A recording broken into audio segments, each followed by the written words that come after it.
Hello everyone, आज की video में हम पढ़ने वाले हैं क्लास 10th इकोनॉमिक्स का चैप्टर नंबर 1 जिसका नाम है डेवलपमेंट। हम इस चैप्टर में डेवलपमेंट के बारे में जानेंगे कि डेवलपमेंट क्या होता है, कैसे होता है, इसे कैसे मेज़र किया जाता है और हमारी लाइफ कैसे बेहतर हो सकती है। हम इस चैप्टर के हर एक टॉपिक को अच्छे से विजुअल्स और एनिमेशन की मदद से कंप्लीट करेंगे। तो विदाउट वेस्टिंग योर टाइम चलिए स्टार्ट करते हैं।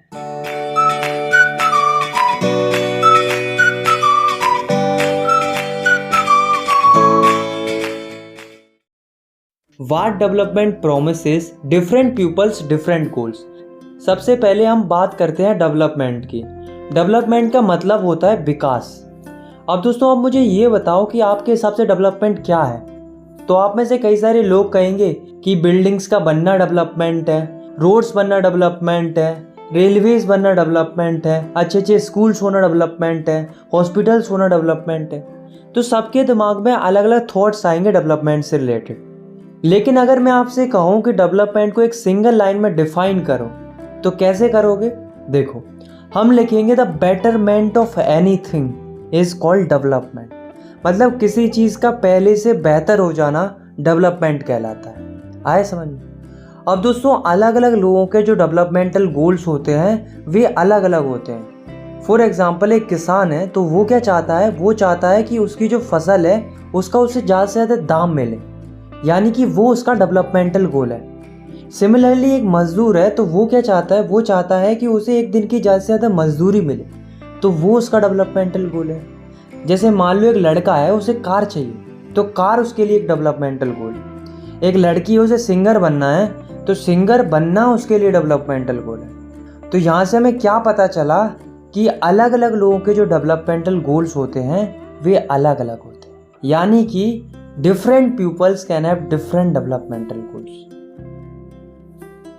लेकिन दोस्तों, कई बार ऐसा भी होता है कि जो एक के लिए डेवलपमेंट होता है वो दूसरे के लिए डेवलपमेंट नहीं होता है, बल्कि डिस्ट्रक्टिव भी हो सकता है। फॉर एग्जाम्पल, आप चाहते हो कि डैम बन जाए क्योंकि इससे हमें फ़ायदा है, हमें अच्छी इलेक्ट्रिसिटी मिलेगी प्लस अच्छी वाटर सप्लाई भी मिलेगी।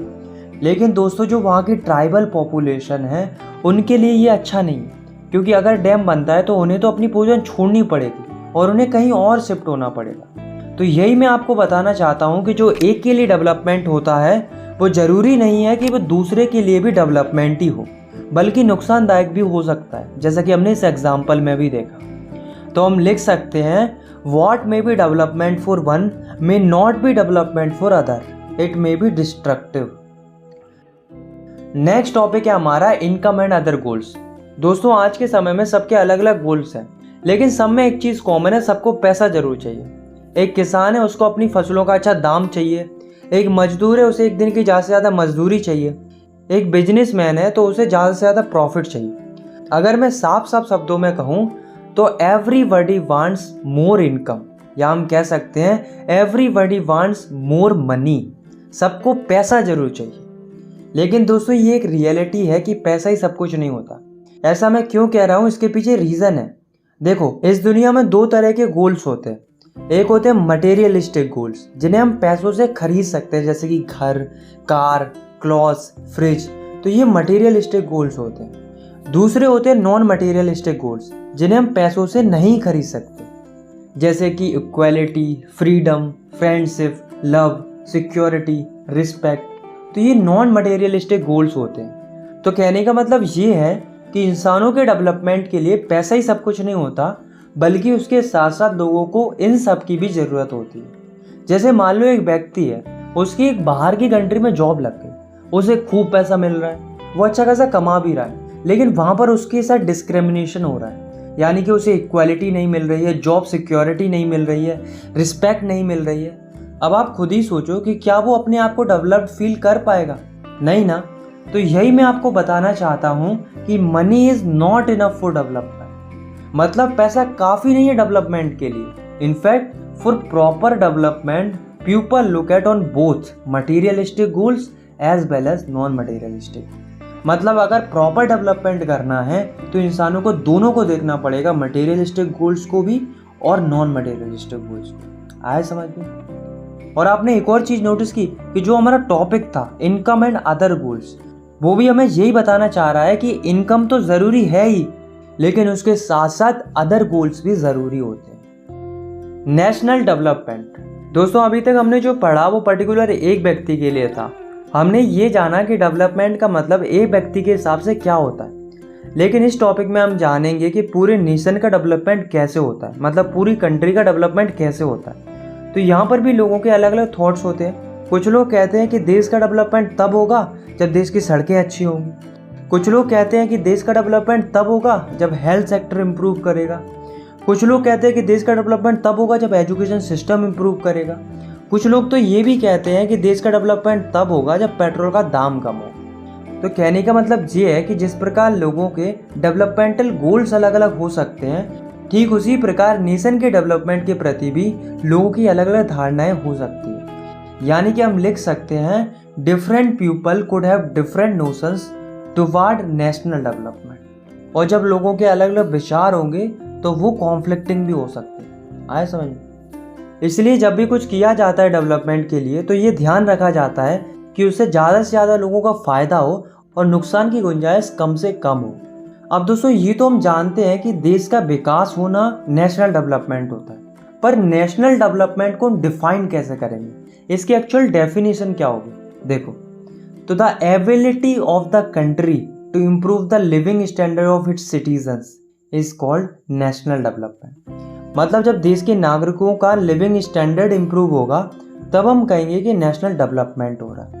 मतलब वही बात है, देश तरक्की जब करेगा जब देश के लोग तरक्की करेंगे। और देश के लोग कब तरक्की करेंगे? जब उन्हें अच्छी एजुकेशन मिलेगी, अच्छी मेडिकल केयर मिलेगी, पब्लिक फैसिलिटीज़ मिलेंगी, लोगों को एम्प्लॉयमेंट मिलेगा, तो देश अपने आप तरक्की करेगा। आया समझ में? How to compare different countries और स्टेट्स। आपने देखा होगा कि कोई कंट्री डेवलप्ड होती है, कोई कंट्री अंडर डेवलप्ड होती है। तो ये पता कैसे चलता है कि ये कंट्री डेवलप्ड है या अंडर डेवलप्ड है?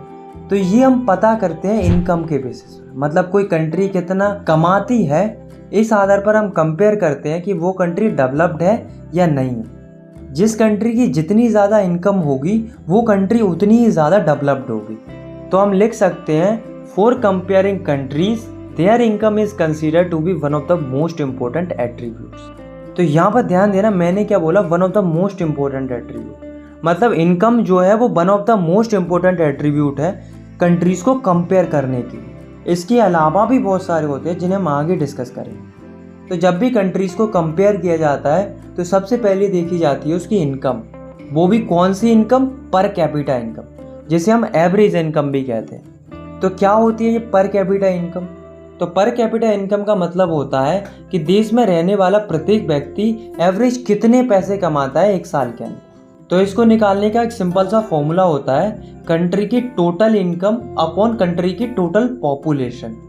इस फॉर्मूले से हम कंट्री की पर कैपिटा इनकम निकाल सकते हैं। फॉर एग्जांपल, एक कंट्री है जिसमें 4 लोग रहते हैं, ए, बी, सी, डी।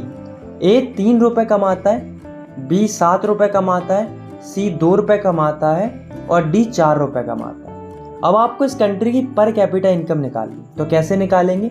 तो आप फॉर्मूले को देखो, तो फॉर्मूले के हिसाब से सबसे ऊपर आएगी टोटल इनकम, कंट्री की टोटल इनकम, जो कि कितनी है सबको ऐड कर देंगे, कितनी आ जाएगी? 16 आ जाएगी, यानी कि टोटल इनकम आ गई 16। नीचे आएगी टोटल पॉपुलेशन, कितने लोग हैं? 4 लोग हैं, तो डिवाइड करेंगे, कितना आंसर आ जाएगा? 4 आ जाएगा। यानी कि इस कंट्री की पर कैपिटा इनकम आ गई 4। आए समझ में कि पर कैपिटा इनकम क्या होती है और उसे कैसे निकालते हैं। अब आते हैं मुद्दे की बात पर, ये पता कैसे करते हैं। तो होता क्या है कि जो वर्ल्ड बैंक होता है वो एक रिपोर्ट जारी करता है जिसका नाम है वर्ल्ड डेवलपमेंट रिपोर्ट। तो 2017 की वर्ल्ड डेवलपमेंट रिपोर्ट के अनुसार वर्ल्ड बैंक ये कहता है कि जिन कंट्रीज की per capita income $12,056 per annum या उससे ज़्यादा है तो वे कंट्रीज रिच कहलाएंगी, और जिन कंट्रीज की पर कैपिटा इनकम $955 या उससे कम है तो वे कंट्रीज पुअर कहलाएंगी। अगर हम अपनी इंडिया की बात करें तो इंडिया की पर कैपिटा इनकम है $1820 पर एनम। तो इस हिसाब से हमारी India low middle income countries की कैटेगरी में आती है, यानी कि इंडिया मिडिल और पुअर कंट्रीज के बीच में लाई करती है। आए समझ में? तो वर्ल्ड बैंक के हिसाब से जितनी भी रिच कंट्रीज होती हैं वे जनरली डेवलप्ड कंट्रीज कहलाती हैं, middle east and certain other small countries को छोड़कर। ऐसा क्यों? ऐसा इसलिए क्योंकि केवल इनकम ही डेवलपमेंट को डिफाइन नहीं करती है। अकेले इनकम से ही काम नहीं चलता है, बल्कि इनकम के अलावा भी बहुत सारे क्राइटेरिया होते हैं, जैसे कि freedom, security, health, education, equality. इन सब पर भी नेशनल डेवलपमेंट डिपेंड करता है। आए समझ में? इसी कंसेप्ट को और अच्छे से समझने के लिए हम पढ़ते हैं इस टॉपिक को, जिसका नाम है इनकम एंड अदर क्राइटेरिया। मतलब इनकम के अलावा और कौन कौन से क्राइटेरिया होते हैं। तो इसे हम समझते हैं कुछ स्टेट्स के एग्जाम्पल से, जो कि हैं हरियाणा, केरला एंड बिहार। तो सबसे पहले हम देखते हैं इनकी पर कैपिटा इनकम। तो हरियाणा की जो पर कैपिटा इनकम है वो है 1,80,174 रुपीज़। सिमिलरली केरला की पर कैपिटा इनकम है 1,63,475 रुपीज़ एंड बिहार की पर कैपिटा इनकम है 34,409 रुपीज़। तो यहाँ पर किसकी सबसे ज़्यादा पर कैपिटा इनकम है? हरियाणा की। यानी कि अगर हमने केवल इनकम के बेसिस पर कंपेयर किया तो यहाँ पर हमें क्या लगेगा कि हरियाणा डेवलप्ड है। पर जैसा कि हमारा टॉपिक है इनकम एंड अदर क्राइटेरिया, तो यहाँ पर हमें इनकम के अलावा अदर क्राइटेरियाज को भी देखना पड़ेगा, जैसे कि infant mortality rate, literacy rate, net attendance ratio. तो इनको भी हमें कंसिडर करना पड़ेगा। तो सबसे पहले तो हम ये देखते हैं कि इन्फेंट मोर्टेलिटी रेट होती क्या है। तो it's indicate the number of children that die before the age of 1 year as a proportion of 1000 live children born in that particular year. मतलब इन्फेंट मोर्टेलिटी रेट ये बताती है कि एक पर्टिकुलर ईयर में 1000 बच्चों में से कितने बच्चे मर जाते हैं अपनी 1 साल कंप्लीट करने से पहले। तो ये होती है इन्फेंट मोर्टेलिटी रेट। तो इन्फेंट मोर्टेलिटी रेट जितनी ज़्यादा कम होगी उतना ही अच्छा होगा।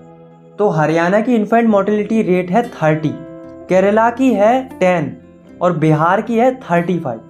तो यहाँ पर इन्फेंट मोर्टेलिटी रेट किसकी कम है? केरला की।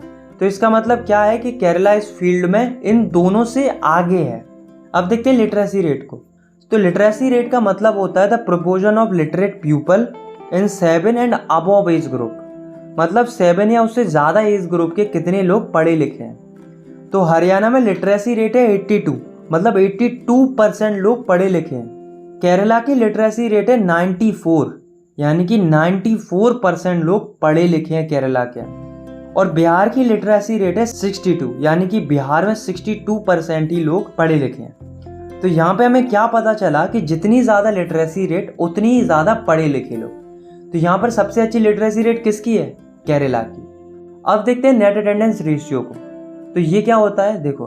तो the total number of children of age group 14 and 15 years attending school as percentage of total number of children in the same age group. मतलब 14 से 15 साल के जो बच्चे हैं उनमें से कितने बच्चे स्कूल अटेंड करते हैं। तो अगर हम देखें हरियाणा को, तो हरियाणा का नेट अटेंडेंस रेशियो है 61। मतलब हरियाणा में इस एज ग्रुप के हर एक 100 बच्चों में से केवल 61 बच्चे स्कूल अटेंड करते हैं। वहीं अगर हम देखें केरला को, तो केरला का नेट अटेंडेंस रेशियो है 83। मतलब इस एज ग्रुप में हर 100 बच्चों में से 83 बच्चे स्कूल अटेंड करते हैं। अगर हम देखें बिहार का, तो बिहार का नेट अटेंडेंस रेशियो है 43। मतलब 100 बच्चों में से केवल 43 बच्चे ही स्कूल अटेंड करते हैं। तो यहाँ पर भी बेस्ट कौन है? केरला, क्योंकि केरला का सबसे ज़्यादा नेट अटेंडेंस रेशियो है। आए समझ में? अब आप इस पूरे डाटा को ज़रा ध्यान से देखो। तो यहाँ से हमें क्या पता चला कि भले ही हरियाणा की पर कैपिटा इनकम ज़्यादा थी, लेकिन बाकी फैक्टर्स में हरियाणा पीछे था। तो कहने का मतलब ये है कि इनकम ही इकलौता क्राइटेरिया नहीं होना चाहिए कंट्रीज़ या स्टेट्स को कंपेयर करने का, बल्कि इनकम के साथ साथ हेल्थ और एजुकेशन का भी बहुत इंपॉर्टेंट रोल होता है डेवलपमेंट में। अब देखो ना कि केरला इन सब फील्ड में आगे क्यों था? क्योंकि केरला में एजुकेशन और हेल्थ फैसिलिटीज़ अच्छी थी। आया समझ में? इसी से रिलेटेड एक बहुत ही अच्छी लाइन है जो कि है, money in your pocket can not buy all the goods and services that you may need to live well. इसका मतलब ये है कि जो आपके पास पैसा है वो सारी चीज़ें नहीं खरीद सकता जो जीने के लिए ज़रूरी होती है। फॉर एग्जाम्पल आप खुद ही सोचो, क्या हम पैसे की मदद से एक पॉल्यूशन फ्री इन्वायरमेंट खरीद सकते हैं? नहीं ना। सिमिलरली क्या हम पैसे की मदद से इन्फेक्शन होने से रोक सकते हैं? ऐसा तो नहीं होगा ना कि इन्फेक्शन आपसे पूछेगा कि आप पैसे वाले हो या गरीब हो। इन्फेक्शन तो कभी भी किसी को भी हो सकता है। इसीलिए इनकम के साथ साथ अदर फैक्टर्स को भी कंसिडर करना चाहिए। पब्लिक फैसिलिटीज़, तो जैसा कि नाम से ही पता चल रहा है कि ऐसी फैसिलिटीज जो पब्लिक को दी जाती हैं गवर्नमेंट के द्वारा, ताकि लोग अच्छे से अपना जीवन जी सके और उनका ओवरऑल डेवलपमेंट हो सके, उन्हें पब्लिक फैसिलिटीज कहते हैं। तो हम लिख सकते हैं public facilities are the those basic facilities which are provided to all citizens by the government for their wellbeing and overall development. For example जैसे कि एजुकेशन हो गया, हेल्थ हो गई, सिक्योरिटी हो गई, फूड हो गया, तो ये पब्लिक फैसिलिटीज़ होती हैं जो गवर्नमेंट प्रोवाइड कराती हैं लोगों के लिए। तो जितनी ज़्यादा अच्छी पब्लिक फैसिलिटीज़ लोगों को मिलेंगी, लोगों की लाइफ भी उतनी ही ज़्यादा बेहतर होती जाएगी। इसलिए कुछ स्टेट्स में जो पब्लिक डिस्ट्रीब्यूशन सिस्टम है वो भी बहुत अच्छे से काम कर रहा है, ताकि लोगों को अच्छी हेल्थ और न्यूट्रिशन मिलता रहे। बॉडी मास इंडेक्स यानी कि BMI। तो बॉडी मास इंडेक्स होता क्या है? तो ये क्राइटेरिया होता है जिसकी मदद से हम किसी भी पर्सन के हेल्थ स्टेटस को बता सकते हैं कि वो नरिश्ड है या अंडर नरिश्ड है या ओवर वेटेड है। यानी कि हम लिख सकते हैं body mass index is the criteria which is used to find out whether a person is nourished, under nourished और ओवर वेटेड। अब बॉडी मास इंडेक्स निकालते कैसे हैं? How to find body mass index? देखो, इसका एक फॉर्मूला होता है जो कि है वेट अपॉन हाइट का स्क्वायर। वेट आपको केजी में लेना है और हाइट आपको मीटर में लेनी। तो मान लो कोई व्यक्ति है, उसका वेट है 120 केजी और उसकी हाइट है 2 मीटर्स। अब हमें इसका बॉडी मास इंडेक्स निकालना है। तो ऊपर रखेंगे वेट जो कि है 120 केजी, नीचे रखेंगे हाइट और उसका करेंगे स्क्वायर। कितना आ जाएगा? 4। तो ये कट जाएगा, कितना आ जाएगा? 30। यानी कि जो बॉडी मास इंडेक्स है इस व्यक्ति का वो आ गया 30। तो इस तरीके से आप किसी भी व्यक्ति का बॉडी मास इंडेक्स निकाल सकते हो। आया समझ में? तो जिस किसी भी व्यक्ति का बॉडी मास इंडेक्स 18 से कम होता है तो वो कुपोषित होता है, यानी कि अंडर नरिश्ड रहता है। और जिसका बॉडी मास इंडेक्स 25 से ज़्यादा होता है वो ओवरवेटेड रहता है। और जिसका बॉडी मास इंडेक्स 18 से 25 के बीच में रहता है वो होता है फिट, यानी कि नरिश्ड। तो इस हिसाब से ये जो व्यक्ति है वो ओवरवेटेड है, क्योंकि इसका बॉडी मास इंडेक्स 25 से ज़्यादा है। आया समझ में कि बॉडी मास इंडेक्स क्या होता है और इसे कैसे निकालते हैं। अब दोस्तों, एक ऑर्गेनाइजेशन है जिसका नाम है UNDP, यानी कि यूनाइटेड नेशन डेवलपमेंट प्रोग्राम। तो ये क्या करता है? ये एक रिपोर्ट जारी करता है जिसका नाम है ह्यूमन डेवलपमेंट रिपोर्ट। तो ये ह्यूमन डेवलपमेंट रिपोर्ट है क्या? चलिए जानते हैं। तो जैसा कि हमने देखा था कि जो वर्ल्ड बैंक था वो कंट्रीज़ को कंपेयर करता था इनकम के बेसिस पर, और फिर इनकम के बेसिस पर ही कंक्लूड करता था कि कौन सी कंट्री डेवलप्ड है और कौन सी कंट्री डेवलप्ड नहीं है। ठीक उसी तरह से जो ह्यूमन डेवलपमेंट रिपोर्ट है वो भी कंट्रीज़ को कंपेयर करती है, पर ये इनकम के साथ साथ एजुकेशन और हेल्थ को भी कंसीडर करती है और एक ह्यूमन डेवलपमेंट इंडेक्स तैयार करती है जिससे कंट्रीज़ को रैंक किया जाता है on the basis of their development. तो इसी से रिलेटेड आप इस डाटा को देख सकते हो जिसमें अलग अलग कंट्रीज़ को कंपेयर किया गया है on the basis of income, life expectancy and schooling. और इसमें ये लास्ट में दी गई है ह्यूमन डेवलपमेंट इंडेक्स की रैंकिंग, मतलब डेवलपमेंट के आधार पर कौन सी कंट्री किस रैंक पर आती है ये यहाँ पर दिया हुआ है। तो अगर हम इंडिया को देखें तो according to human development report of 2019 India पूरे वर्ल्ड में 131th रैंक पर आती है डेवलपमेंट के बेसिस पर। India occupies 131st rank in world on the basis of development. आया समझ में? Sustainability of development. दोस्तों, आज के समय में क्या हो रहा है कि जो लोग हैं वे डेवलपमेंट के पीछे इस कदर भाग रहे हैं कि भी ये नहीं सोच रहे हैं कि इससे हमें फ्यूचर में नुकसान भी भुगतने पड़ सकते हैं। लोग डेवलपमेंट के लिए वाटर का ओवर यूज़ कर रहे हैं जिस वजह से वाटर लेवल डिक्रीज हो रहा है, पॉल्यूशन क्रिएट कर रहे हैं, पेड़ काट रहे हैं, क्रूड ऑयल का ओवर यूज़ कर रहे हैं। अब आप खुद ही सोचो कि ऐसा डेवलपमेंट क्या मतलब का जिससे हमारा इन्वायरमेंट डैमेज हो रहा हो।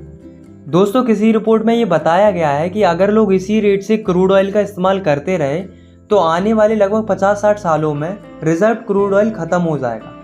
तो जो सस्टेनेबिलिटी ऑफ डेवलपमेंट का जो कंसेप्ट है वो भी यही बताता है कि डेवलपमेंट करो, पर इस तरीके से करो कि जो हमारा इन्वायरमेंट है वो डैमेज ना हो और जो फ्यूचर जनरेशन है उनकी नीड्स के साथ भी कॉम्प्रोमाइज़ ना हो, ताकि फ्यूचर में भी सस्टेनेबिलिटी बनी रहे। तो यहाँ पर हमारा जो चैप्टर है वो ख़त्म होता है।